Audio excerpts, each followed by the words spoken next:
ಜೊತೆಗೆ ಈಗ ಎಸ್.ಎಂ. ಕೃಷ್ಣ ಅವರ ಅಂತ್ಯಕ್ರಿಯೆ ನೆರವೇರುತ್ತಲ್ಲ ಆ ಜಾಗದಲ್ಲಿ ಒಂದು ಸ್ಮಾರಕ ನಿರ್ಮಾಣ ಆಗಬೇಕು ಅನ್ನುವಂಥದ್ರ ಬಗ್ಗೆನೂ ಕೂಡ ಬೇಡಿಕೆ ಇದೆ. ಅದಕ್ಕೆ ಮದ್ದೂರು ಶಾಸಕರಾಗಿರುವಂತಹ ಕದಲೂರು ಉದಯ್ ಅವರು ಕೂಡ ಹೇಳಿಕೆಯನ್ನು ನೀಡಿದ್ರು. ಸೋಮನಹಳ್ಳಿಯಲ್ಲೇ ಸ್ಮಾರಕ ನಿರ್ಮಾಣ ಮಾಡ್ತೀವಿ ನಾವು ಅಂಥೇಳಿ ಎಸ್.ಎಂ. ಕೃಷ್ಣ ಬಗ್ಗೆ ತಿಳಿಸೋದಕ್ಕೆ ಒಂದು ಮ್ಯೂಸಿಯಂ ರೀತಿಯಲ್ಲಿ ಕೂಡ ಮಾಡೋದಕ್ಕೆ ಚಿಂತನೆಯನ್ನು ಮಾಡ್ತಾ ಇದ್ದೀವಿ.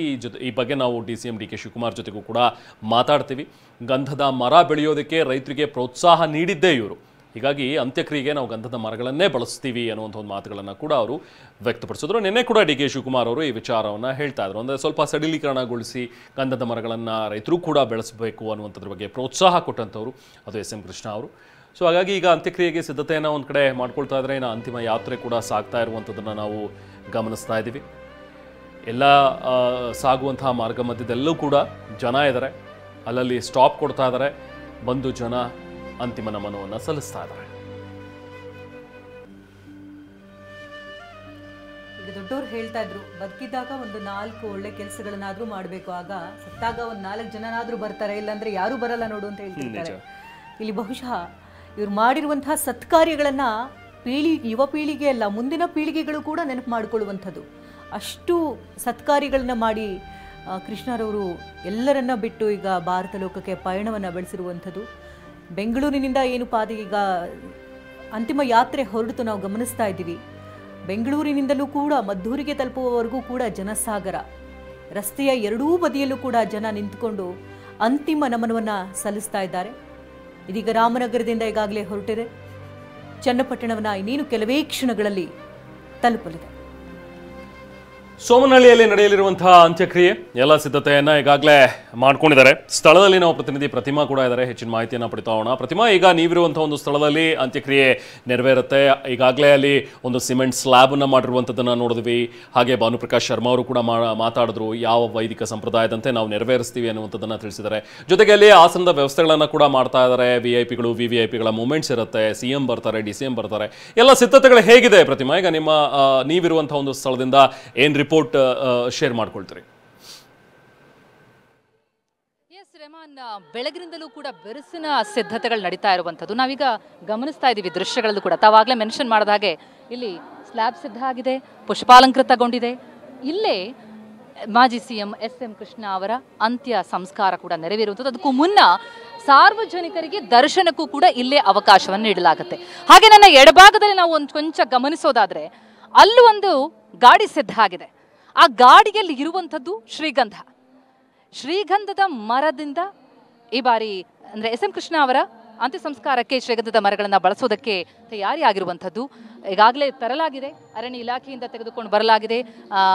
ಈಗಾಗಲೇ ಅದರ ಪರಿಶೀಲನೆ ಕೂಡ ನಡೆಸಲಾಯಿತು. ಸುಮಾರು 1000 kg ಶ್ರೀಗಂಧದ ಮರದ ತುಂಡುಗಳನ್ನು ಬಳಕೆ ಮಾಡಿ ಅಂತ್ಯ ಸಂಸ್ಕಾರಕ್ಕೆ ಸಿದ್ಧತೆಗಳನ್ನು ಮಾಡಲಾಗ್ತದೆ.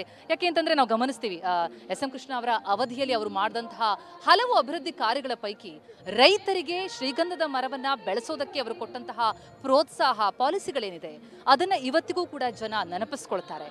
ಅದರ ಒಂದು ಸ್ಮರಣೆಯಿಂದಾಗಿ ಈ ಶ್ರೀಗಂಧದ ಮರಗಳ ಸಹಾಯದಿಂದ ಅಂತ್ಯ ಸಂಸ್ಕಾರವನ್ನು ನೆರವೇರಿಸೋದಕ್ಕೆ ಇಲ್ಲಿ ಎಲ್ಲ ಸಿದ್ಧತೆಗಳನ್ನು ಮಾಡಲಾಗಿದೆ. ಈಗಾಗಲೇ ಭಾನುಪ್ರಕಾಶ್ ಶರ್ಮಾ ಅವರು ಕೂಡ ಬಂದಿದ್ದಾರೆ, ವಿಧಿವಿಧಾನಗಳನ್ನು ನಡೆಸೋದಕ್ಕೆ ಸಿದ್ಧತೆಗಳನ್ನು ಮಾಡ್ಕೊಳ್ತಾ ಇದ್ದಾರೆ. ಹಾಗೆ ಸಚಿವ ಚಲುವರಾಯಸ್ವಾಮಿ ಅವರು, ಸಚಿವ ಭೈರತಿ ಅವರು ಕೂಡ ಸ್ಥಳದಲ್ಲಿದ್ದಾರೆ, ಈಗಾಗಲೇ ಪರಿಶೀಲನೆ ನಡೆಸಿದ್ದಾರೆ.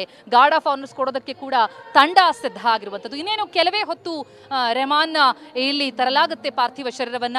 ಎಸ್.ಎಂ. ಕೃಷ್ಣ ಅವರಿಗೆ ಅಂತಿಮ ನಮನವನ್ನ ಸಲ್ಲಿಸೋದಕ್ಕೆ ಅತಿ ಹೆಚ್ಚಿನ ಸಂಖ್ಯೆಯಲ್ಲಿ ಜನ ಕೂಡ ನೆರಿತಾ ಇದ್ದಾರೆ. ನಾವು ಈಗಾಗಲೇ ಕೂಡ ದೃಶ್ಯಗಳಲ್ಲಿ ಗಮನಿಸಿದ್ವಿ, TV9 ಬೆಳಗಿನಿಂದಲೂ ಕೂಡ ತೋರಿಸ್ತಾ ಇದೆ. ಎಲ್ಲೆಲ್ಲಿ ನಿಲ್ಲಿಸಲಾಯಿತೋ ವಾಹನವನ್ನ ಅಲ್ಲೆಲ್ಲ ಯಾವ ಮಟ್ಟಿಗಿನ ಕ್ರೌಡ್ ಸೇರಿತ್ತು ಅಂತ ಅನ್ನೋದನ್ನ, ಅದು ಎಸ್.ಎಂ. ಕೃಷ್ಣ ಅವರ ಸಾಧನೆ, ಅವರನ್ನ ಜನ ಯಾವ ರೀತಿಯಲ್ಲಿ ಇವತ್ತಿಗೂ ಸ್ಮರಿಸ್ತಾರೆ ಅನ್ನೋದಕ್ಕೆ ದ್ಯೋತಕ. ರೆಹಮಾನ್, ಎಸ್, ಥ್ಯಾಂಕ್ ಯು ಪ್ರತಿಮಾ. ಹಾಗೆ ನಮ್ಮ ಪ್ರತಿನಿಧಿ ರಾಮ್ ಅಲ್ಲಿ ಸ್ಥಳದಿಂದ ಪ್ರತ್ಯಕ್ಷ ವರದಿ ನೀಡಿದರೆ ಈ ಕಟ್ಟಿಗೆಗಳನ್ನು ತಂದಿರುವಂಥದ್ದು, ಆ ಸ್ಯಾಂಡಲ್ವುಡ್ನ ಪೀಸ್ಗಳು, ಅದೆಲ್ಲದ್ರ ಬಗ್ಗೆನೂ ಕೂಡ ಒಂದು ಪ್ರತ್ಯಕ್ಷ ವರದಿಯನ್ನು ಅಲ್ಲಿಂದ ನೀಡಿದ್ದಾರೆ. ಏನು ಹೇಳಿದ್ದಾರೆ ರಾಮ್, ಬನ್ನಿ ನೋಡೋಣ. ಕಂಡ ಅಪರೂಪದ ರಾಜಕಾರಣಿ ಎಸ್.ಎಂ. ಕೃಷ್ಣ ಅವರ ಅಂತ್ಯಕ್ರಿಯೆಯಲ್ಲಿ ಗಂಧದ ಮರಗಳನ್ನು ಬಳಸಲಾಗ್ತಾ ಇದೆ. ಈಗಾಗಲೇ ಅಂತ್ಯಕ್ರಿಯೆ ಸ್ಥಳಕ್ಕೆ ಗಂಧದ ಮರವನ್ನು ತರಿಸಲಾಗಿದೆ. ಈ ಒಂದು ಗಾಡಿಯಲ್ಲಿ 1000 kg ಗಂಧದ ಮರವನ್ನು ತೆಗೆದುಕೊಂಡು ಬರಲಾಗಿದೆ.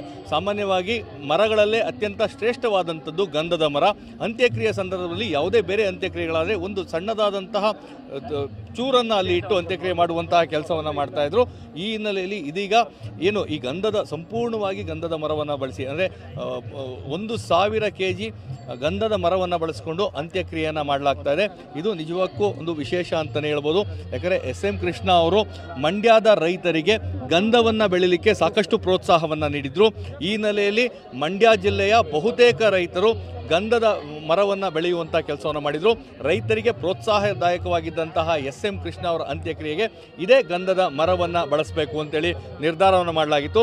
ಈ ಹಿನ್ನೆಲೆಯಲ್ಲಿ ಇದೀಗ ಏನು ಸೋಮನಹಳ್ಳಿಯ ಅಂತ್ಯಕ್ರಿಯೆಯ ಸ್ಥಳ ಇದೆ, ಆ ಸ್ಥಳಕ್ಕೆ ಗಂಧದ ಮರವನ್ನು ತೆಗೆದುಕೊಂಡು ಬರಲಾಗಿದೆ.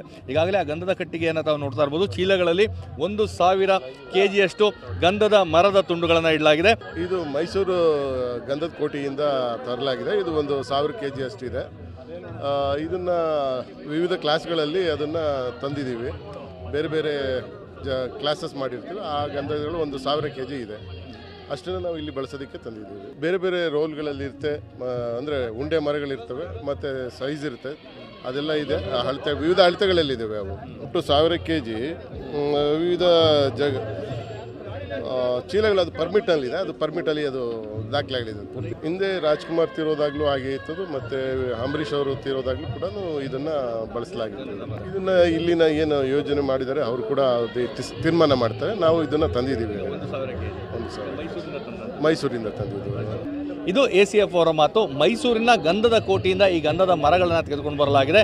ಈ ಹಿಂದೆ ವರನಟ ಡಾಕ್ಟರ್ ರಾಜ್ಕುಮಾರ್, ಅದೇ ರೀತಿಯಾಗಿ ರೆಬಲ್ ಸ್ಟಾರ್ ಅಂಬರೀಷ್ ಅವರ ಅಂತ್ಯಕ್ರಿಯೆಯಲ್ಲೂ ಸಹ ಗಂಧದ ಮರವನ್ನು ಬಳಸಲಾಗಿತ್ತು.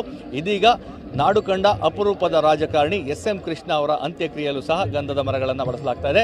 ಮೈಸೂರು ಅಂದರೆ ಸಾಂಸ್ಕೃತಿಕ ನಗರಿ ಗಂಧದ ಬೀಡೇನಿದೆ, ಆ ಮೈಸೂರಿನಿಂದಲೇ ಈ ಗಂಧದ ಮರಗಳನ್ನು ತೆಗೆದುಕೊಂಡು ಬರಲಾಗಿದೆ. ಮತ್ತು ವಿವಿಧ ಆಕಾರಗಳಲ್ಲಿ ಈಗಾಗಲೇ ಅದನ್ನು ತುಂಡು ಮಾಡಿರುವಂಥದ್ದು. ಆ ಒಂದು ಏನು 1,000 kg ಗಂಧದ ಮರ ಇದೆ, ಇದೇ ಒಂದು ಗಂಧದ ಮರವನ್ನು SM ಕೃಷ್ಣ ಅವರ ಅಂತ್ಯಕ್ರಿಯೆಯಲ್ಲೂ ಸಹ ಬಳಸಲಾಗ್ತಾ ಇದೆ.